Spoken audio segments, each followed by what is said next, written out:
Just ask the village elders if this land is okay to build, and everybody, if they say yes, you start building. I can't. You don't need money. If I come here, you have to. But now, I've seen my father lose all his health, all his hair. He had good hair before, and afterwards, after he built his house, all his hair was gone. And then throughout his 30 years of career, he was constantly in tension with the loan that he took with the bank. At the end of the month, he had to pay a big amount of money. So he could not change his job, he could not move from one city to the other. He was constantly, he ruined his life taking the huge amount of money just to make the house. So that's when I realized that it's not worth it. It's not worth it to actually take a big loan from a bank.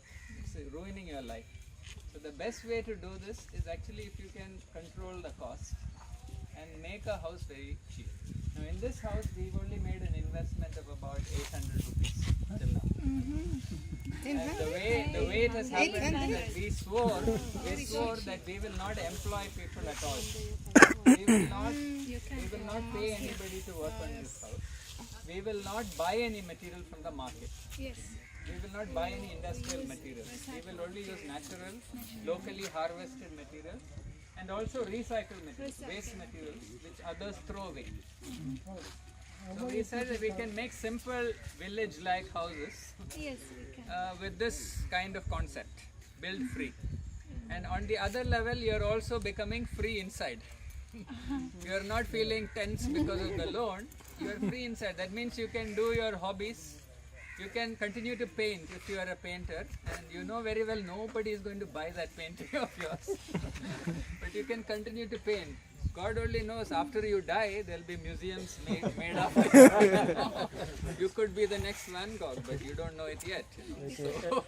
So why stop painting? Yeah? So the whole idea is to keep your passion alive and avoid the trap of money and banks and loans. And we said that this is possible because I saw it myself in India and in the Himalayas. If you trek further and further away into Tibet, where there are no roads, no television, no internet, no telephones, no schools, there are villages still there. And those villages are still living a free life of barter and no money, no banks, just sharing. You grow, one farmer grows one crop, another farmer grows another crop, and they exchange to share the crop, and the whole village does this. And if somebody needs a house, say some young people got married and they need a house, then the neighbors help, the friends help, and suddenly you find a day when the whole village comes to help you. Yeah, it's a beautiful scene. So when the whole village comes to help you on the small plot of yours, what can you do? Like you are making a house and suddenly 100 people come to help you. What can you do? Yeah? Thank them and give something. Thank them and give what? What do you give when somebody comes to your house? Coffee, tea, yeah. So you start making tea, coffee, food, lunch, and then some others will bring some drums, and then some others will start dancing, because not everybody can stand on this plot. No? So only 10 people or 15 people can work. Everybody else is having fun, and the workers are also having fun because they are enjoying the music, they are getting a sip of tea once in a while. And then of course they keep taking turns. So this was like a mela, a festival. So construction, making a house was a joyful activity. 150 years back. And even now in some villages in India, I know some villages without modern technology, there is still joy in building a house. But now when we go to a normal construction site, we see, what do we see? What do we see when you go to a big construction site of housing, lots of thousands of houses? Far from nature. Far from nature, it's very devoid of trees and nature. What else? The humanicity. The human? The humanicity. It is the bigger from the human. Yeah, it is not human anymore, it's inhuman. What else? What else do you see in a normal construction site? Simplicity. Social. No more fun, no fun. It's a big, very strict, very serious business. Very serious business. The contractor wants to make profit at all costs, you know. So what does he do? He goes and finds the cheapest labor, people from the poorest part of the country who are willing to work for low wages, and sometimes even from other countries.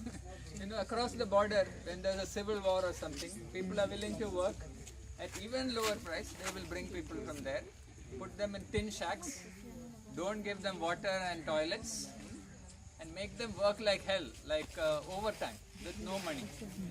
People will work for whatever little they can get, you know. And then you see all these sad people, very, very sad people, trying to make your house. You can't be happy in such a house. You can't live in that house for a long time and be happy, because every brick has tears in it. Every grain of mortar that has gone has blood and sweat, which is not happy sweat. You know? So we have to reclaim construction and building of our own houses as a joyful activity. That's why we made Build Free. This is a ring of houses. We plan to make many houses like this with different techniques and all with no money. So that's the idea. Any question? Yeah. I am always worried about toilet. Yes. How can cross this? Yeah. It's a very, very big question. Normally we, in tours like this, we spend about 20 minutes on toilets. So I was afraid of starting that story, that it doesn't stop. But since you've asked it, I will tell you. You know, in normal cities, when you flush your toilet, what happens to the waste? It goes into a pipe, sewage pipe. These pipes become bigger and bigger, and at the end of the biggest sewage pipe, what do you have? A treatment plant. A sewage treatment plant. And in India especially, these sewage treatment plants simply don't work. They simply work like sewage pumping plants. They pump sewage into the river or into the lake or into the sea. It might be the case in your countries, but I don't want to guess. But in India, this is the case. Most rivers are being polluted by sewage treatment plants. There is no solution to sewage.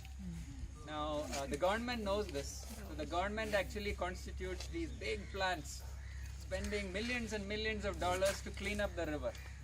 In India, there are these big plants, Ganga Action Plan, Yamuna Action Plan. And NGOs have found that several parts of the Ganga and Yamuna still were not only the same level of dirt, but more dirty than before the action plan happened. So you spend millions of dollars to clean the river, and you have a dirtier river. Now this is what I call thinking with this part of your body. A part of your body that does not have any brain cells. If you actually think with this part of your body, you will think something slightly different. What is the first step? To clean the river or the sea or the lake. If you want, stop polluting, stop the pipe, you know, it's very simple. Stop putting that sewage in there. Within a year, you will find the river is flowing clean. Because you'll have all the fresh water that will flush the river clean, you know. And this is the story of New York, the Hudson River, which was red with pollution. And now it's running clean. And in Europe, many of the rivers have cleaned after the Industrial Revolution. Because they simply stopped the pipe. Now how can we stop the pipe with sewage? That's the toughest question. You have millions and millions of cusecs of sewage going into rivers. How do we stop that? It's not easy. Huh? What toilet?